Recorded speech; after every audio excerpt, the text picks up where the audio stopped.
Entonces vamos a empezar a ver muestras de tracto gastrointestinal. Vamos a ver hoy esófago y estómago benigno. Mañana ven con Ernesto a la práctica de adenocarcinoma gástrico. Entonces, el tracto gastrointestinal va, casi todas las lesiones son similares, como se parece. Recordemos que el movimiento del tracto gastrointestinal es anterógrado, entonces generalmente cuando vamos a ver o hablar de patología, enfermedad del tracto gastrointestinal, los trastornos de la motilidad podrían o terminan siendo alteraciones importantes. Vamos a empezar con esófago y la primera lesión que vamos a ver correspondiente a esófago es acalasia. ¿Alguien recuerda o sabe qué es acalasia? ¿Leyeron? ¿Se acuerdan de la clase? ¿Qué les dijo Julio César?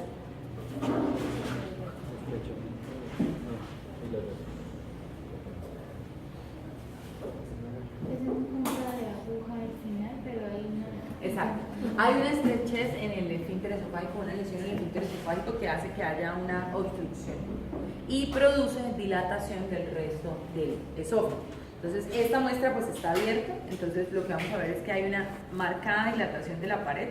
Entonces, hay una alteración en ese plexo que va a dar la relajación del esfínter esofágico inferior y se termina produciendo la lesión, ¿sí? Que termina haciendo que el acúmulo del material quede en el esófago, que se termina también además dilatando. Es una lesión que favorece la aparición de lesiones neoplásicas en esta localización debido al acúmulo de las sustancias que van a quedar ahí, como el residuo que va a quedar en esa localización. Entonces, en esta muestra lo que vemos es la dilatación del esófago y podemos ver comparado con el tamaño del diámetro del resto del esófago, la estrechez que tiene ese esófago distal. Esa es esta. El esfínter esofágico inferior tiene como función proteger del material del jugo gástrico que quede en el estómago, o que está en el estómago, que podría ser irritante para la mucosa esofágica. Si bien la mucosa esofágica, como ya saben, es un epitelio escamoso que tiene esa apariencia para protegerse del roce de los alimentos, porque el bolo alimentario todavía no está tan bien conformado y podría provocar lesiones, el hecho de que sea epitelio escamoso va a proteger de ese roce. De todas formas, el epitelio carece o no tiene la capacidad de protegerse contra irritantes más severos como los jugos gástricos. Entonces el esfínter ayuda a evitar que haya una regurgitación de esto. Sin embargo, bajo algunas circunstancias, como en condiciones en que haya sobredistensión gástrica, en condiciones en que haya un aumento súbito de la presión abdominal, con cualquier valsalva, por ejemplo toser, podría haber una relajación parcial de ese esfínter y haber algo de reflujo en condiciones normales. Cuando hay una incompetencia generalizada de ese esfínter y hay un reflujo constante, aparece la denominada enfermedad por reflujo gastroesofágico, que consiste en una respuesta inflamatoria derivada de la irritación constante por el jugo gástrico. Esa respuesta inflamatoria va a provocar unos cambios epiteliales en el esófago, donde vamos a tener un engrosamiento de la basal y la presencia de eosinófilos en moderada cantidad, porque los eosinófilos en gran cantidad es esofagitis eosinofílica y ella se va a producir en los casos de pacientes alérgicos o atópicos, ¿sí? ¿Cuáles son las características que tiene esa enfermedad de reflujo gastroesofágico macroscópicamente? Inflamación aguda, o sea, vamos a tener cambios hemodinámicos, vamos a ver una mucosa que se observa enrojecida, podemos observar algunas petequias. Cuando el cambio se cronifica, el epitelio debe hacer un cambio adaptativo y empezarse a proteger de ese jugo gástrico al que ahora está expuesto. ¿Cuál es la mejor forma de hacer ese cambio adaptativo? Convertirse en un epitelio que produzca moco. Entonces hace metaplasia, puede ser intestinal o gástrico. Ese proceso en el que el epitelio esofágico hace metaplasia, un epitelio glandular, para protegerse del jugo gástrico se denomina esófago de Barrett. Entonces, ese esófago de Barrett no es otra cosa que una metaplasia gástrica o intestinal que vamos a ver en esta localización. Siempre el esófago de Barrett tiene que tener un apellido. Entonces uno dice, es un esófago de Barrett sin displasia. es un esófago de Barrett con displasia, y cuando dice que tiene displasia tiene que definir si es de bajo o de alto grado, para poder saber cuál es la posibilidad a partir de ese proceso metaplásico de terminar desarrollando una lesión tumoral. Entonces, ¿cómo se ve macroscópicamente un esófago de Barrett? Entonces se ve por endoscopio o en las muestras frescas como unas lengüetas rosadas. El esófago, como es epitelio escamoso, generalmente tiene una apariencia un poco más blanquecina, que choca o contrasta o se hace evidente la diferencia de la coloración entre el esófago y el estómago, o sea, en condiciones normales, entre comillas. Esta línea de diferencia es lo que denominan en endoscopia la línea Z, esa zona en que se diferencia el epitelio del esófago con el epitelio gástrico. Cuando tenemos esófago de Barrett, vamos a tener un epitelio que se asemeja al gástrico, entonces vamos a ver unas lengüetas que se proyectan del estómago hacia el esófago, y esas lengüetas rosadas van a contrastar con la apariencia más blanquecina que le da el epitelio escamoso. En este no es la muestra, es para poderles explicar la diferencia de color entre una mucosa y la otra. Esa es la característica macroscópica. Se hace un diagnóstico por endoscopia y requiere biopsia para definir si hay o no displasia, que es lo importante. Cuando tenemos una lesión que se mantiene en el tiempo, es decir, tiene un paciente un esófago de Barrett y empezó a progresar primero sin displasia, luego displasia de bajo, luego displasia de alto, aparece la lesión tumoral. El tumor que se relaciona con el esófago de Barrett es un adenocarcinoma, porque se está originando en un epitelio metaplásico. Paréntesis, el tumor primario más frecuente del esófago es el carcinoma escamocelular. Se produce principalmente en el tercio medio del esófago, y el principal factor de riesgo es el consumo de cigarrillo. También la presencia de el BPH también se asocia a la aparición de cáncer en el esófago, ¿sí?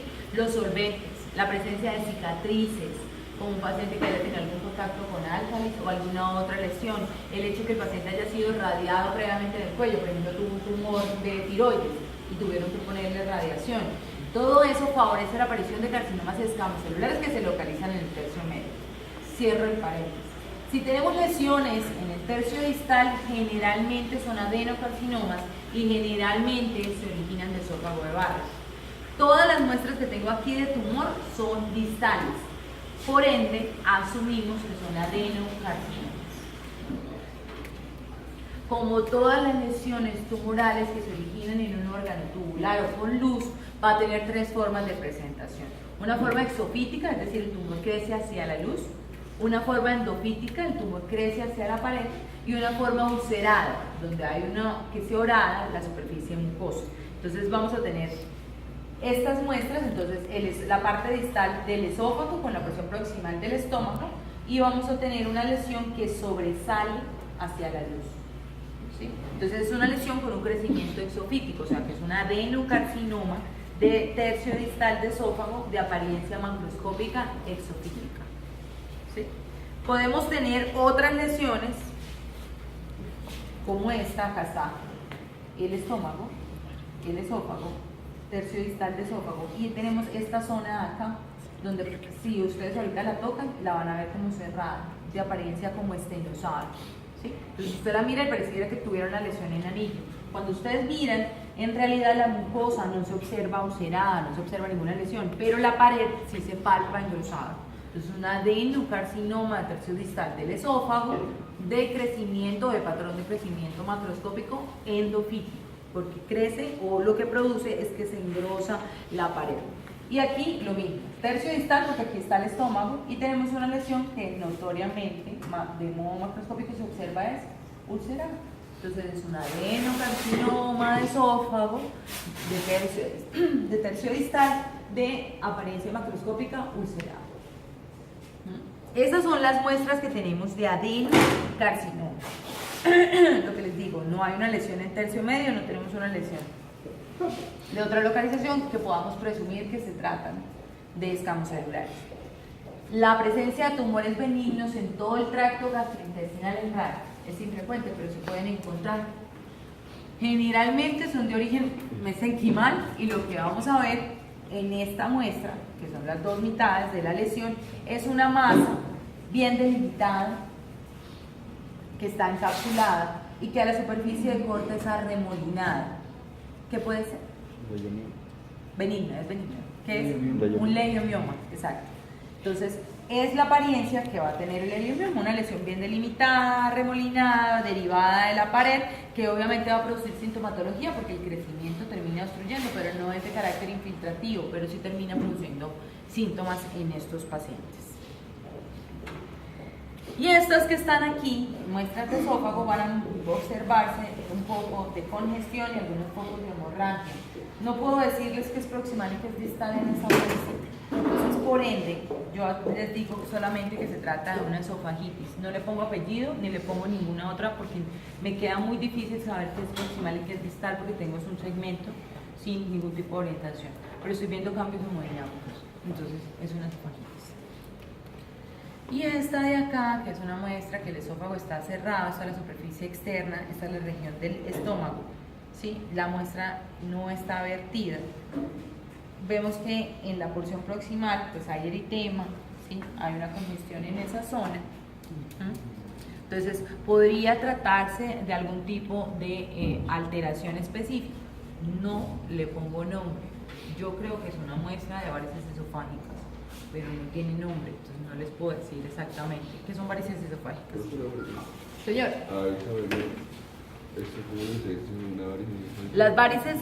Las varices o todas las lesiones vasculares de origen venoso, cuando el paciente fallece o se desconectan del cuerpo, pierden tono y se desaparecen.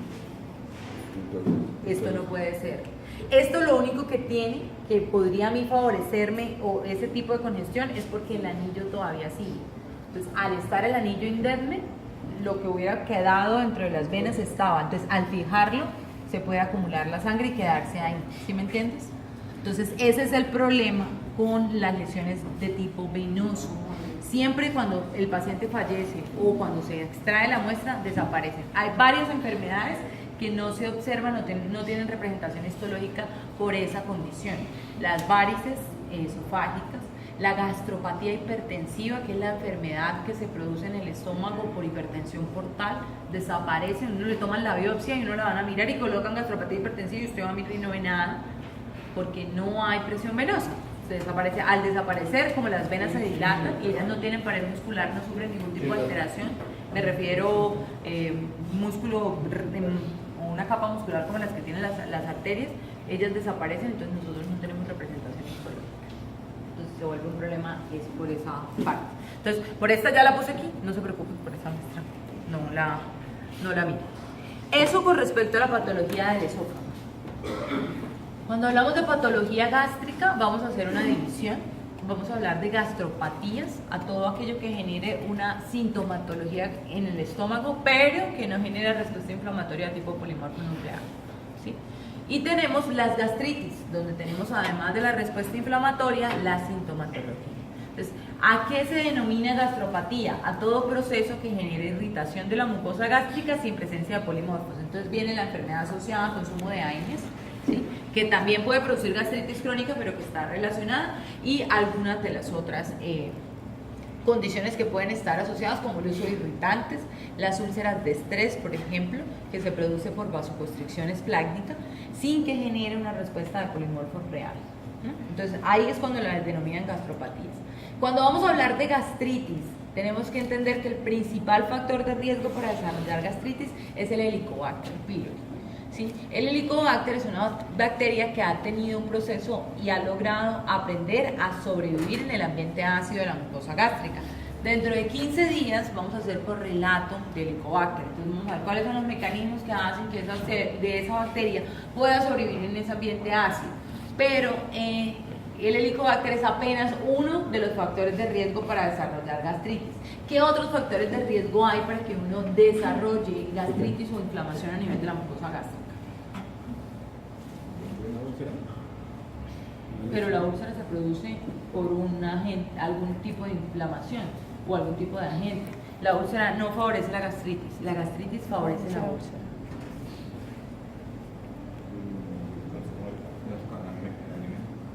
Entonces, vamos a la fisiología. el estómago tiene que producir ácido clorhídrico o jugo gástrico ácido para favorecer o ayudar a la digestión de los alimentos, primero. Y segundo, para servir de barrera contra las posibles infecciones que puedan contener esos alimentos y poder matar esas bacterias. Pero el epitelio gástrico tiene unas maneras de protegerse. Entonces la pregunta es, ¿cómo se protege el epitelio gástrico del mismo jugo ácido que él produce? Primero, la producción de moco. ¿Sí? Las células son el epitelio gástrico es capaz de producir moco, lo que hace que tenga una capa o una lámina de moco siempre sobre su superficie. ¿Qué otro mecanismo tiene? ¿Cómo produce el bicarbonato? Producción de bicarbonato. Por las células principales. ¿Parietales o principales? Principales. Entonces, esa producción de bicarbonato también favorece a neutralizar un poco el ácido y protege las células. ¿Qué otro mecanismo tiene? Riego sanguíneo. Prostaglandinas. Me dijiste prostaglandinas. ¿Qué dijiste? Con el riego sanguíneo. Por el riego sanguíneo. ¿Cómo es ese riego sanguíneo? ¿O qué tiene de especial? Se aumenta el flujo para que haya una disminución de los hidrógenos. Mejorando la circulación para disminuir la producción del ácido, es decir, disminuir la concentración de hidrógeno. ¿Qué más? Yo dije prostaglandinas. ¿Alguien sabe cómo hacen las prostaglandinas para proteger la mucosa gástrica? Les queda de tarea, porque uno de los principales agentes que producen la gastritis son los AINES, y los analgésicos no esteroideos lo que hacen es inhibir las prostaglandinas. Entonces, si yo inhibo las prostaglandinas, ¿o por qué se produce gastritis? O la pregunta sería, ¿por qué los AINES producen gastritis? Sí, los AINES son ibuprofeno, naproxeno, todos estos medicamentos que favorecen o inducen la aparición de gastritis. ¿Cómo lo hacen? Inhibiendo la producción de prostaglandinas. ¿Por qué? Es la pregunta. Entonces ya tenemos, dijimos Helicobacter, yo dije AINES, ustedes dijeron alimentos. Entonces, cuando a uno le preguntan ¿qué produce gastritis? Ustedes tienen que decir cuál es el principal agente productor de la gastritis.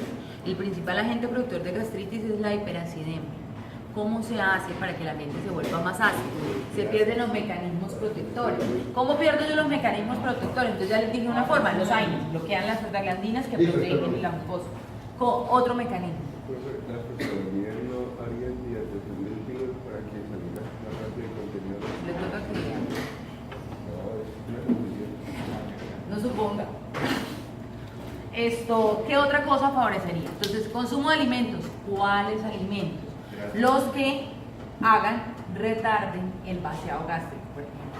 Que hagan que los alimentos se mantengan ahí y que queden recirculando y que lleven a mayor producción del ácido.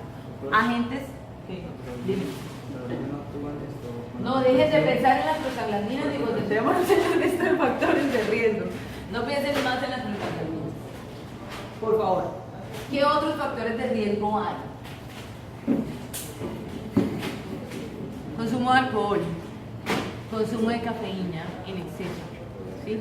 La sobredistensión gástrica y cualquier cosa que me produzca retardo en ese vaciamiento. Los medicamentos que podrían favorecer el retardo en el vaciamiento terminarían produciendo estas lesiones. Entonces, lo que vamos a ver es una respuesta inflamatoria. Si esas respuestas se cronifican en tiempo, el epitelio gástrico tiene que sufrir cambios adaptativos. ¿Qué cambios adaptativos o qué podría pasar en un epitelio que está constantemente expuesto a un exceso de ácido? Lo primero es la atrofia y de modo ulterior aparece la metaplasia. Tiene que convertirse en un epitelio que sea capaz de producir más moco del que produce el epitelio gástrico. ¿Quién? El epitelio intestinal. Entonces, la inflamación crónica o la gastritis crónica favorece procesos de atrofia y de metaplasia. Y en la medida que yo tenga cambios adaptativos y cambios metaplásicos en un epitelio y la noxa o el agente lesionante persista, vamos a tener que puede aparecer displasia. Entonces, gastritis crónica, atrofia, metaplasia puede llevar a displasia. Si yo tengo displasia, puede favorecer la aparición de tumores. Por eso es importante hacer el diagnóstico de una gastritis y tratar, no simple y llanamente decirle al paciente, son síntomas de gastritis, tome esta milagro, tome este medicamento, sino hay que buscar cuál es el agente causal en ese paciente de esa respuesta inflamatoria. Siempre teniendo en cuenta que el Helicobacter es un agente infeccioso y que requiere tratamiento antibiótico, pero se pellizcó, se puyó con algo. No, fue con un corriente. Ah, bueno. Que tal que haya algo por ahí. No, nunca debe haber nada, pero no sea que hubiera algo por ahí, que hubiera escuchado. Esto, hay que hacer ese tratamiento para ver. ¿Cómo lo vamos a ver nosotros macroscópicamente? Lo que vamos a ver nosotros macroscópicamente en una respuesta, una gastritis crónica, es la presencia de la atrofia, es decir, vamos a perder la disposición en pliegues que normalmente tiene ese estómago. Entonces van a estar esos pliegues aplanados. Estas muestras que yo tengo acá tienen cambios de reactivación aguda, por eso es que se ven focos de hemorragia. Pero lo que predomina es esa mucosa con ese aplanamiento, entonces es una gastritis crónica reagudizada, porque van a tener los cambios de hemorragia, que son los cambios agudos, ¿sí? Generalmente esa es la respuesta que uno ve en esos epitelios, pero en condiciones específicas vamos a tener cambios que son tan severos que hacen que toda la mucosa gástrica se afecte, es decir, un proceso de inflamación agudo. Generalmente la gastritis aguda se relaciona a estados de choque o a estados de vasoconstricción y se produce hemorragia de toda la superficie de la mucosa gástrica. Entonces son estas muestras que están allá, que se ve toda la superficie del estómago negra, ¿sí? Que es producto de los cambios agudos de la inflamación. Acuérdense que la mayoría de los cambios de la inflamación aguda son vasculares. Dilatación, congestión y los focos de hemorragia llevan a que el epitelio se desfacele y quede la hemorragia, y con la digestión se vuelve negra. Una de las sintomatologías de la hemorragia de vías digestivas altas por gastritis aguda es la presencia de ese vómito que tiene o se denomina cuncho de café, o en apariencia de cuncho de café, porque es eso, la sangre digerida queda negra y es lo que da esa apariencia y esa, como esa imagen macroscópica. No en todos los casos genera una respuesta de una vasoconstricción tan severa que lesiona el epitelio y se produce la gastritis hemorrágica. A veces produce lesiones más focales, como las úlceras o las denominadas úlceras de estrés, que son estas que están acá, esas de fondo negro, que son estas que están acá. Entonces, esas úlceras de estrés, como son superficiales, son por un evento de una vasoconstricción que se dio, o sea, que se dio en un punto y después se dio, o sea, pasó. Eso produce una desfacelación del epitelio, son superficiales, afectan solamente ¿hasta qué capa afecta? Las úlceras de estrés. Al muscular de la mucosa. Hasta la submucosa, no entra en la muscular. ¿Sí? Mucosa y submucosa lo que se va a afectar. Ese proceso va a generar que haya salida de sangre, porque en la submucosa están los vasos. Y eso pues da el fondo negro, es por la digestión con el jugo gástrico y da esa imagen. Hay que tener en cuenta eso, la profundidad, para poder definir si se trata de una úlcera de estrés versus una úlcera péptica, porque la úlcera péptica sí afecta la muscular, ¿sí? Y es mucho más profundo. No les hablo de úlcera péptica porque ese es el correlato que se da al mismo tiempo que se da el del Helicobacter, se da ese, o sea, dentro de 15 días, porque como el jueves de la semana entrante es festivo, vamos a tener ese correlato de úlcera péptica después. Entonces tenemos muestras de gastritis aguda, hemorrágica, tenemos muestras de úlceras de estrés. Las úlceras de estrés todavía lo siguen llamando de acuerdo. Si son úlceras de estrés que se producen solo en el duodeno, se llaman. Si son úlceras de estrés que se producen por edema cerebral o por trauma craneoencefálico, se llaman. Cushing. Hay unas son Cushing y otras son Curling. ¿Cuáles son cuáles? Cushing son las de hipertensión endocraniana. Hipertensión endocraniana, sí. Y las de Curling son las del duodeno. Entonces, no importa, lo que importa, o sea, no importa el nombre, me refiero, ¿sí? Es irrelevante, porque en realidad lo que uno puede decir es que se trata de esa úlcera superficial y de la lesión que está ubicada es en la parte de la mucosa y la submucosa y que tienen ese fondo negro, que son pequeños. Hay que tener en cuenta que pueden tener hasta 1 centímetro de diámetro. Entonces no necesariamente tienen que ser de 2 o 3 milímetros como las que tenemos ahí. Acá hay una un poquito más grande, esta de acá, pero sigue siendo ulcerada. ¿Se pueden unir varias? Sí, se pueden coalescer, sí. Entonces tenemos gastritis agudas hemorrágicas, tenemos úlceras de estrés, tenemos gastritis crónicas reagudizadas, no hay ninguna gastritis crónica sola, y tenemos las muestras de esófago que vimos, esofagitis y los tumores, ¿sí? Y la calasa. Una pregunta, ¿desde qué punto se considera vías digestivas superiores? Desde el ángulo de 3, o el ángulo de la raíz del mesenterio. ¿De 3? De donde se inserta la raíz del mesenterio, el ángulo de Treves. No sé cómo le dicen ahora. ¿Ángulo qué? Del duodeno. Pero nosotros le dijimos y lo digo aquí. Pero dicen no. Es que no. No está en el duodeno.